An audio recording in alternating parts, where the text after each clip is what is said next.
البدع والأهواء، أهل البدع العقائدية وأهل البدع السياسية.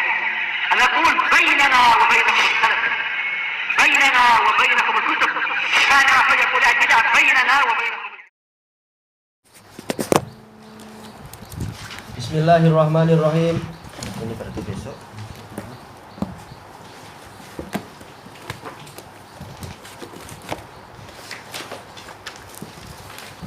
Sekarang masuk ke kalam siapa?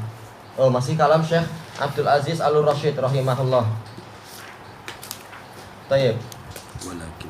Iya, walakin kana al-jahmu adkhala fi ta'til minhum. Walaupun Mu'tazilah itu juga mengikuti Jahmiyah, tetapi Jahmiyah lebih masuk lagi ke dalam ta'til daripada orang Mu'tazilah. Kenapa? Li'annahu yungkirul asma'a haqiqatan wa hum la yungkirunal asma' balis sifat. Karena Jahm bin Safwan, Jahmiyah, mereka itu mengingkari nama secara hakiki. Sementara orang Mu'tazilah mereka tidaklah mengingkari nama Allah tetapi mengingkari sifat. Tayyib. Waqad qala jam'un minal ulama fil Jahmiyah innahum laisu min firaqi hadhil ummah asintaini wa sab'ina firqah. Sekelompok ulama mengatakan Jahmiyah mereka bukan termasuk dari firqah-firqah umat ini yang jumlahnya 72 itu. Tak masuk. Iya. Wa minhum Abdullah ibnul Mubarak. Ibnu Mubarak walaupun kalamnya halus-halus tapi beliau mengatakan apa? Al-Jahmiyah tu laisu min ummati Muhammad sallallahu alaihi wasallam. Jahmiyah bukan termasuk dari umat Muhammad SAW. Wa Yusuf ibnu Asbat dari kalangan atba'ut tabi'in. Wa ghairuhum dan yang selain mereka. Qala Ibnul Qayyim rahimahullah fin Nuniyah. Nuniyah yang pertama muka surat 33. Wa laqad taqallada kufrahum khamsuna fi ashrin minal ulama'i fil buludani. Dan sungguh telah menyusul tentang yaitu saling sepakat tentang kafirnya Jahmiyah. Berapa? Yaitu 50 kali 10, yaitu 500 ulama di berbagai negeri. Ini jumlah yang sangat besar. Kita kalau disuruh menyebutkan jumlah ulama sekarang, ulama yang berpendapat begini mungkin hanya sampai 8, 9. Itu pun sudah terasa penat kalau kita tulis itu. Terasa banyak sekali yang mendukung pendapat ini. Bagaimana sementara yang mendukung kafirnya Jahmiyah adalah 500 ulama, bahwasanya Jahmiyah itu kafir. Wallalikai al-imamu hakahu anhum bal qad hakahu qablahu Tabrani. Imam Al-Lalikai Hibatullah Al-Lalikai, imam besar mazhab Syafi'iyah di zaman beliau, telah menukilkan dari 500 ulama tersebut.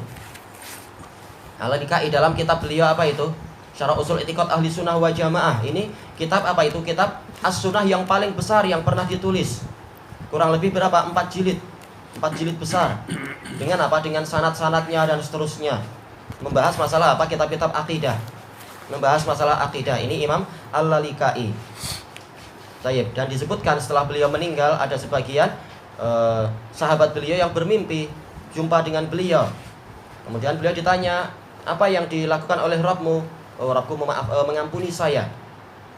Dengan sebab apa Anda mendapatkan ampunan? Maka beliau menunduk dan beliau bicara dengan suara halus, yaitu dengan kitab sunnahku ini.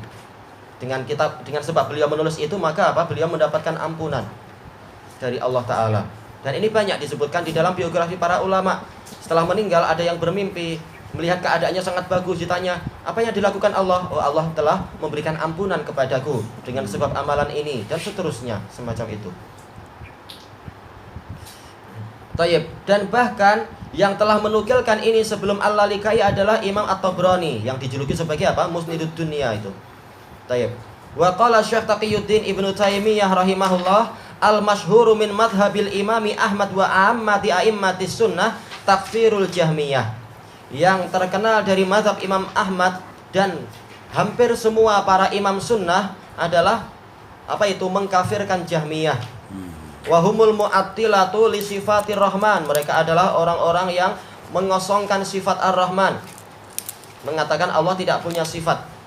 Fa inna qaulahum sharihun fi munaqadati ma ja'at bihi rusul minal kitabi was sunnah. Karena ucapan mereka tadi terang-terangan bertentangan, munaqadah, yaitu bahkan saling membatalkan dengan apa yang dibawa oleh para rasul, berupa apa? Alkitab dan as-sunnah. Mereka melarang Allah punya sifat, sementara Allah telah menyebutkan banyak sifat di dalam Al-Quran. Qul huwallahu ahad, Allahus samad, lam yalid walam yulad, walam yakul lahu kufuwan ahad. Sifat banyak sekali di dalam, baru dalam apa surat itu? Baru dalam surat Al-Ikhlas, belum lagi Al-Fatihah, belum lagi An-Nas dan yang lain-lain. Seluruh surat itu pasti ada apa sekian banyak sifat Allah. Nah, mereka menentang semuanya. Makanya Jahmiyah memang kafir. Tayyib. Qal wa haqiqatu qaulihim juhudus shani'. Dan hakikat dari ucapan Jahmiyah adalah menentang adanya pencipta. Ya, bagaimana Allah Ta'ala dikatakan pencipta sementara dia tidak punya sifat pencipta? Maka ini tidak mungkin. Bagaimana kita katakan Allah Ta'ala itu, yaitu apa? Dia tahu segalanya, sementara mereka katakan Allah tidak punya pengetahuan, tidak punya sifat yang namanya apa? Ilmu. Maka ini adalah kufur. Intinya adalah apa? Berarti Allah Ta'ala itu tidak ada. Tayyib qal wa juhudu ma akhbara bihi ala lisani rasulih. Bahkan hakikat ucapan mereka adalah menentang apa saja yang dikabarkan oleh Allah melalui lisan Rasulnya. Bukan Rasul yang membuat-buat. Rasul hanya penyampai dari Allah. Ternyata apa? Mereka tidak percaya dengan kalam Rasul. Bahkan wahyu Allah yang dijamin kebenarannya pun mereka tidak percaya. Maka bagaimana mereka dikatakan sebagai umat Muhammad setelah itu? Bal wa jami'ur rusul, bahkan seluruh para rasul menyebutkan tentang asma wa sifat. Makanya Syekhul Islam mengatakan apa? Para rasul itu di dalam kitab-kitab mereka, di samping membahas fikih, mereka membahas yang lebih banyak lagi masalah asma wa sifat dan tentang hari kiamat. Itu lebih banyak daripada pembahasan fikih. Dan memang kenyataannya apa? Di dalam kitab suci manapun seperti itu. Bahkan dalam Al-Quran, fikih jumlahnya mungkin hanya 500 ayat. Tetapi apa? Hampir semua ayat itu membahas masalah sifat Allah. Ada penyebutan sifat Allah, mungkin namanya atau mungkin sifatnya, mungkin perbuatannya, dan semuanya adalah sumber untuk mengetahui sifat Allah. Bahkan apa? Ayat banyak sekali ayat yang membahas masalah fikih tapi diawali dengan sifat, atau disela-selai dengan sifat, atau diakhiri dengan sifat Allah. Menunjukkan memang pembahasan nama dan sifat lebih banyak daripada pembahasan fikih. Bahkan dalam masalah akhlak juga apa? Allah Ta'ala menyusuli dan menyelingi dengan pembahasan apa itu? Asma wa sifat. Wa ahsinu innallaha yuhibbul muhsinin. Ini akhlak. Hendaklah kalian berbuat baik, karena Allah Ta'ala itu mencintai orang yang berbuat baik. Ada sifat di sini, sifatul mahabbah. Allah cinta. Dan dalil banyak tentang masalah itu. Jadi tidak seluruh ayat asma wa sifat itu mengandung apa? Mengandungi fikih, tapi seluruh ayat-ayat fikih itu mengandungi apa? Asma wa sifat. Tayyib qal walihada qala Abdullah bin al-Mubarak inna lanahki kalamal yahudi wan nasara wala nastati'u an nahkiya kalamal jahmiyah. Kami mampu untuk menukilkan ucapan Yahudi dan ucapan Nasara, tapi kami tidak mampu untuk menukilkan ucapan Jahmiyah. Bukan karena tidak hafal atau tidak tahu, tapi terlalu busuk kalimat tadi. Seperti apa? Ucapan istri Jahm bin Safwan ini sesuai memang suami istri itu. Istrinya mengatakan apa ketika membaca firman Allah Ta'ala Ar-Rahman alal arsyistawa, langsung dia mengatakan al-mahdud istawa alal mahdud, yang terbatas istiwa di atas yang terbatas. Ini adalah kalam kufur, kalimat seperti itu. Dan sebagian ulama mengatakan harusnya sebelum dia bicara, dia bercermin dulu, giginya aja moncong ke depan, nggak diperbaiki. Mampu bicara tentang Allah. Ulama bicaranya tegas kepada orang macam itu. Memang giginya agak maju ke depan si istrinya itu, aneh juga. Apa? Jongang. Ini ucapan Ibnul Mubarak. Kata Imam Ibnul Qayyim rahimahullah, sahha an Ibnul Mubarak, ya ini sahih. Asar ini dari Ibnul Mubarak sebagaimana dalam Ijtima'il Juyush Islamiyah yang pertama muka surat 33. Dan kalam Ibnul Mubarak juga disebutkan oleh Imam Ibnu Khuzaimah dalam Kitab Tauhid di bawah hadis nomor yang ke-345. Dan asar Ibnul Mubarak ini diriwayatkan dengan sanadnya oleh Imam Abdullah bin Imam Ahmad dalam As-Sunnah, yaitu nomor yang ke-23, dan memang sanadnya sahih. Tayyib. Wa qala ghairu wahidin minal a'immah innahum akfaru minal yahudi wan nasara.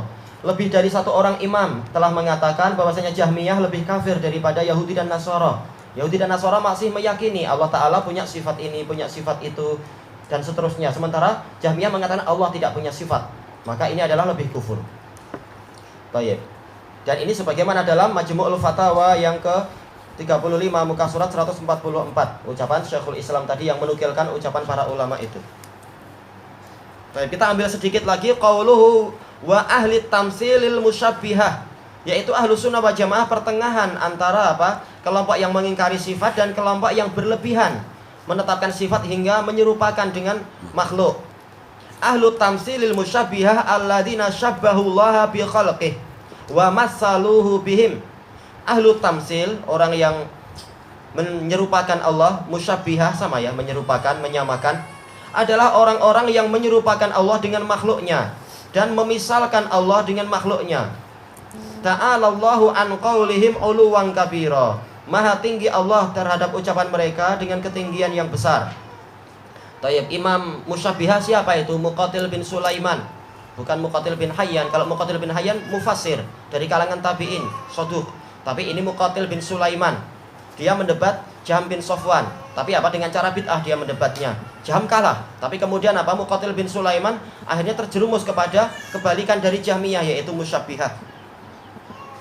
Mengatakan saya meyakini Allah Ta'ala punya seluruh sifat sama seperti manusia, betul-betul sama seperti manusia, dan ini adalah kufur, ucapan kufur, berlebihan. Kita katakan Allah punya sifat seperti yang Allah sebutkan, tetapi tidak sama seperti sifat makhluk. Masalah mata, sama-sama punya mata, tapi apalah mata kita, di balik dinding nggak mampu kita lihat. Demikian pula apa, benda yang lebih kecil dari semut sulit kita lihat, harus pakai alat ini, pakai alat itu. Sementara Allah yang tinggi di atas arsy-Nya tahu semuanya, di balik bumi yang ketujuh pun Allah tahu. Maka bagaimana kita katakan sifat Allah sama dengan sifat makhluk? Itu adalah mustahil. Baik. Kemudian apa? Wa tasbih yang qasimu ila qismain kama taqaddam. Tasbih itu terbagi menjadi dua seperti yang terdahulu. Baik, pembagiannya pembahasannya besok insyaallah, wallahu a'lam.